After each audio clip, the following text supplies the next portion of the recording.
Oi, gente! Sim, chegou a hora da gente falar sobre o livro Ensaio sobre a Cegueira, do José Saramago. Mas, apesar de eu estar falando sobre um livro, esse vídeo aqui não é um vídeo literário, ok?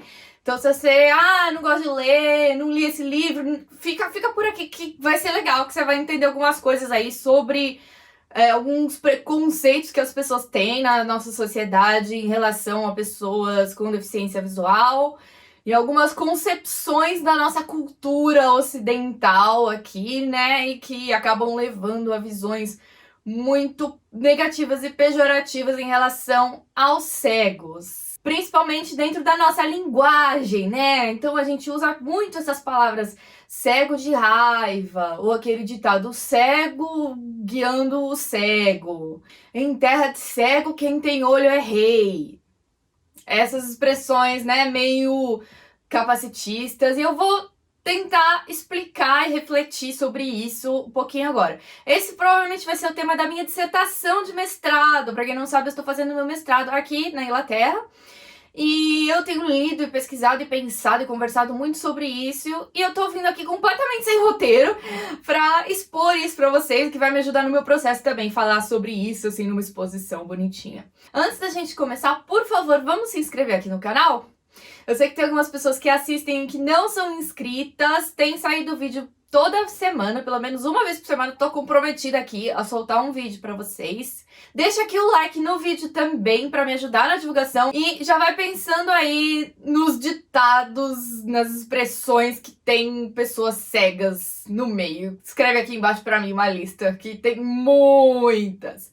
Vamos lembrar dessas expressõezinhas meio, né, que a gente fica meio, ai, por que você tá falando isso? E segue lá no Instagram, @filapreferencial.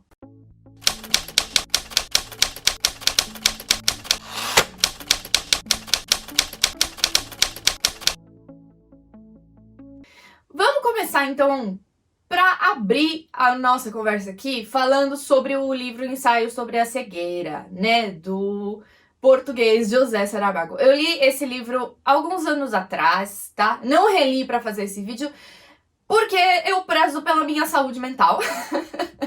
Tá bom, gente? É um livro pesadíssimo por muitos motivos para todo mundo, mas eu acho que para pessoas que não enxergam, ele ganha toda uma dimensão. Para quem não conhece, o enredo do livro basicamente é uma distopia, acho que podemos chamar de distopia, né? Um momento ali meio que apocalíptico em que há uma epidemia generalizada e, enfim, né? Não vamos fazer nenhuma conexão com nossa realidade agora no momento.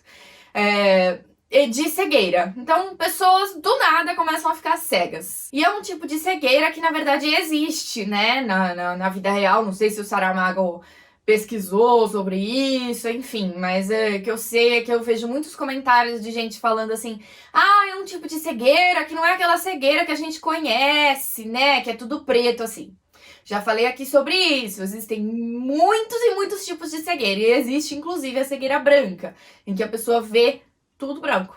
E na história, né, essa cegueira começa a meio que se alastrar pela cidade, e o primeiro grupo de pessoas que é infectado, vai entre aspas, por essa cegueira, é colocado dentro de um hospício lá, fica isolada, quarentenada, dentro de um lugar.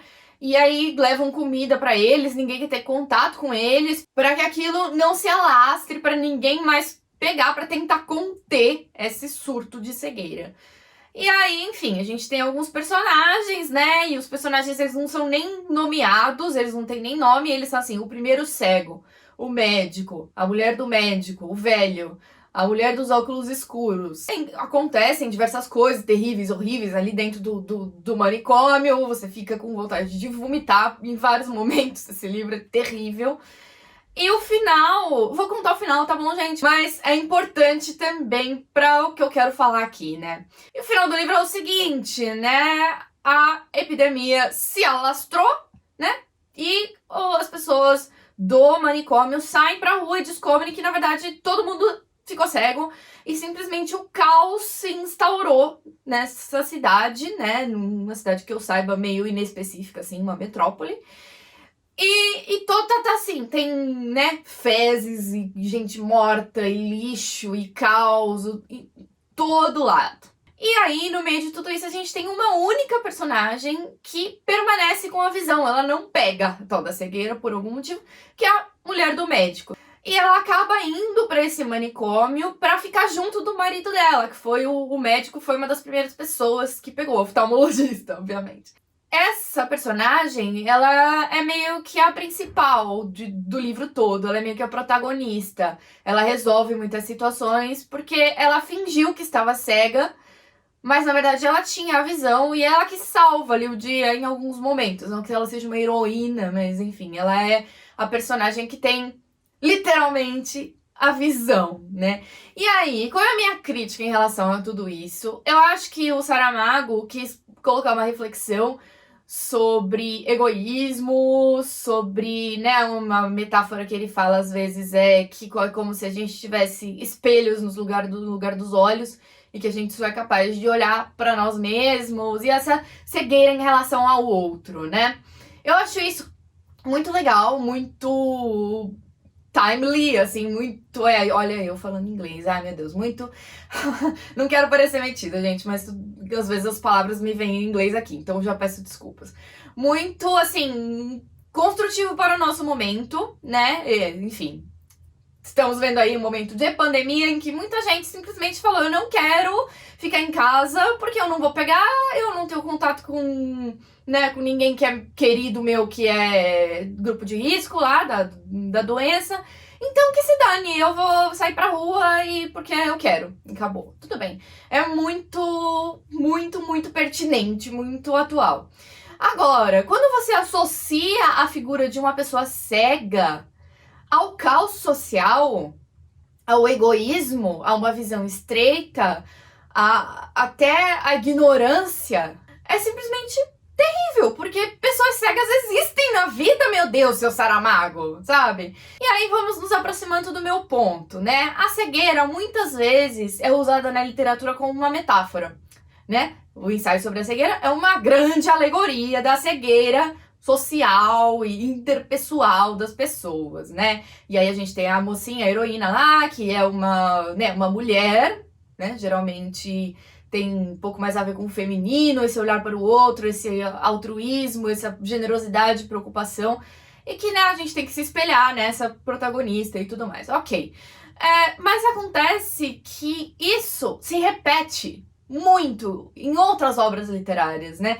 Só para ficar na nossa tradição brasileira aqui, temos um conto muito famoso da Clarice Lispector chamado Amor, em que a personagem vê de repente um cego na rua e o cego está mascando chicletes. Ela tem uma reviravolta na vida dela, uma epifania. Ela fica, nossa, mas como existe sofrimento no mundo? Nossa, como a minha vida é pouca, como a minha vida é ruim, como a minha vida é banal, sabe? Aí passa pra toda aquela coisa de mulheres donas de casa da Clarice Lispector e tudo mais. Eu até li um texto uma vez em que falava assim: a pessoa cega, vírgula, como um símbolo tradicional de otherness. Otherness seria outrosidade, né? Não é alteridade, é uma coisa mais outra do que alteridade. E eu me senti afetada, ofendida quase, assim, por isso, né? E eu comecei a pensar, por quê, né? Por que eu me sinto tão mal em relação a isso? Afinal, pessoas são metáforas em obras literárias, qualquer coisa numa obra literária pode ser uma metáfora, né? E por que isso me afeta? Por que eu não gosto? Me deixa, assim, incomodada? Porque, né, as pessoas não tentam calçar os nossos sapatos em nenhum momento, né? Essa experiência da pessoa cega, ela não é relatada, né? Nós somos sempre o outro, né? E eu acho isso uma muleta quase literária, uma coisa muito fácil, né? Você precisa representar a ignorância, você, vai pro cego, né? Por quê? Por que é uma coisa direta e que na minha cabeça faz sentido? Eu espero que eu consiga transmitir aqui pra vocês. Na nossa tradição do nosso pensamento, que é iluminista, né? Derivada aí do pensamento do Renascimento, depois do Iluminismo do século XVIII, e que tudo isso que remete aos gregos, tem uma tradição muito forte de associar o conhecimento à luz, à iluminação, à claridade, à epifania, né? No próprio nome, iluminismo, né? E como a cegueira é vista como o oposto da luz, né? A sombra, o não ver, tudo escuro, o preto, a desorientação que vem com isso, a gente acaba na nossa linguagem incorporando essas palavras. Então, quando a gente está discutindo alguma coisa com uma pessoa, a gente fala: você enxerga isso da mesma maneira que eu?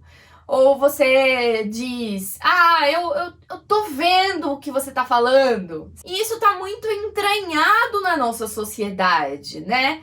Cartesiana, iluminista, cientificista, baseada na lógica, né? A gente tem visto hoje que isso talvez não funcione tão bem. Aí eu já vou entrar numa discussão que é mais complexa, que já é um terreno mais movediço aí pra mim, mas vamos tentar.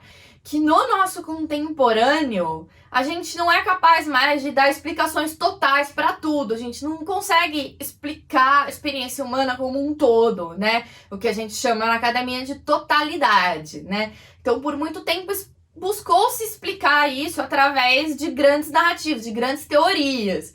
Então, a religião, o socialismo, a psicanálise, o modo de vida burguês, né? Muitos desses modos de vida, eu tô juntando aqui várias coisas que são muito opostas, porque são modos totais de vida que explicam a vida como um todo. E hoje em dia, o que a gente tem são identificações. Então, eu posso explicar a minha experiência, tentar explicar a minha experiência enquanto mulher, enquanto pessoa com deficiência, enquanto brasileira, enquanto mulher branca, pessoa branca, enquanto judia, né? Eu posso me enquadrar nessas identificações pequenas. E eu acho que essa limitação do conhecimento é que os escritores gostam de colocar ali no lugar uma pessoa com deficiência para simbolizar.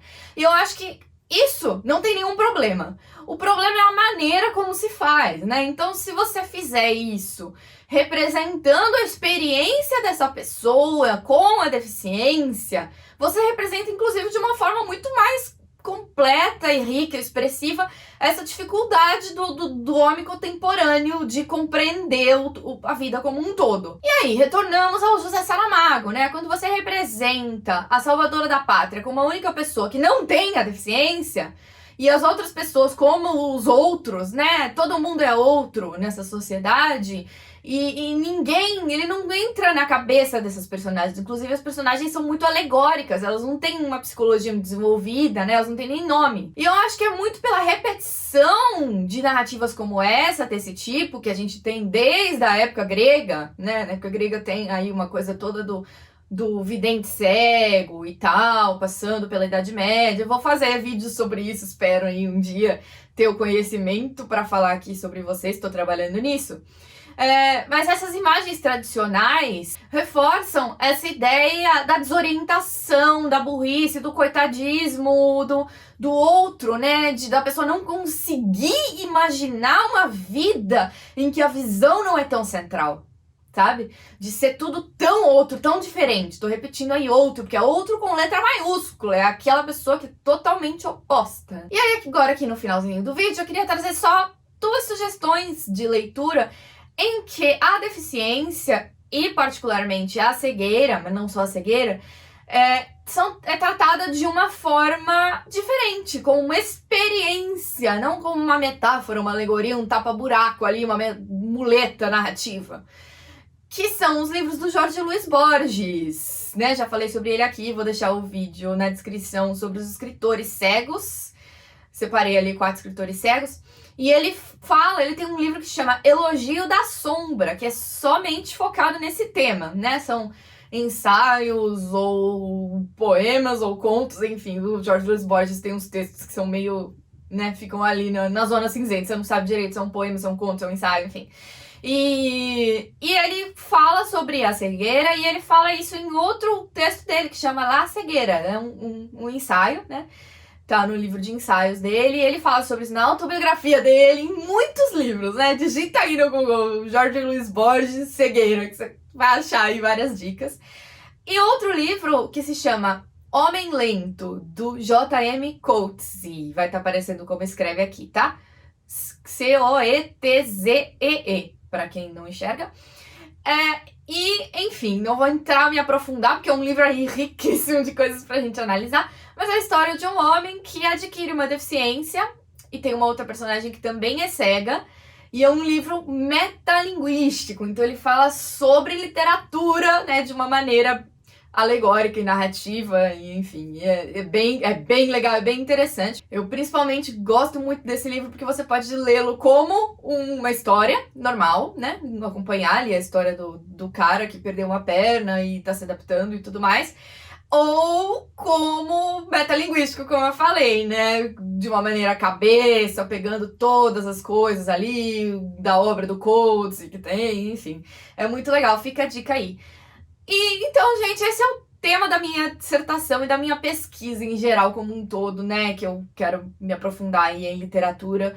E eu tô começando, tenho lido muito, tenho tido muitos insights, tenho perdido várias horas de sono, né? Enfim, mestrado geralmente é essa experiência meio traumática de estudo demais, estudar demais e pensar demais e essa cabeça fervilhando, assim.